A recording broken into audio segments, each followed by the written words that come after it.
Welcome to the Twisted Tentacle Inn. I am your Innkeeper Vase Odin, and in today's short video, we'll be talking about my first impressions of Labyrinths of Lunacy. For those who don't know what the Labyrinths of Lunacy is, it's a standalone expansion for Arkham Horror the card game. It's epic level, so what that means, it's kind of unique compared to the other expansions, because first, you can't play it as part of a campaign. You can't add it to an existing campaign. It has to be played standalone. You can play it single player, you can play it with up to 4 players, and then you can also play multi-table, so you can play up to 4 or 3 tables of 4 players each, or up to 4 players each, and you can kind of mix and match how many players. So one table can have 1 player, another table can have 3, and the other one can have 4, that kind of stuff. So it's pretty interesting, and right now it's the only scenario that has that kind of dynamic. From a strictly game mechanics perspective, it's very clear that this scenario was written before Carcosa or before Forgotten Age. A lot of the mechanics aren't taken very far, not that it's a bad thing, and the scenario is fairly linear. So on a single player mode, the scenario can get stale pretty quickly.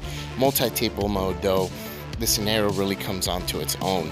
It's something that truly has to be experienced. There's cards, treachery cards, and encounter cards that can be shared between tables, which creates a tremendously awesome dynamic.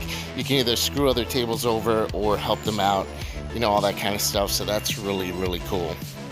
Most of the treacheries are very straightforward, kind of the things that you would see in like Night of the Zealot. Same with the monsters, no mechanics that are too out there. Not a bad thing, just very linear.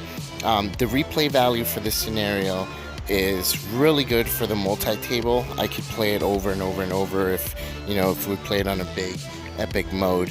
But single player, the replay value is very low. Now, monsters, I feel like this scenario is very combat heavy, so I highly recommend you take a heavy hitter, definitely. Clue gathering, it's not super difficult, so it's kind of average. Overall, I give this scenario a C for single player mode or single table mode, and an A+ for multi-table mode. So that's first impressions. Not going to go too deep into it. I don't want to keep this video super long. Maybe I'll do a more in-depth review of it, or explanation of it, but for now we'll just keep it at this. If you have any comments or any of your own impressions of this scenario, go ahead and post them below. I'd love to hear about it, and I'll talk to you all very soon.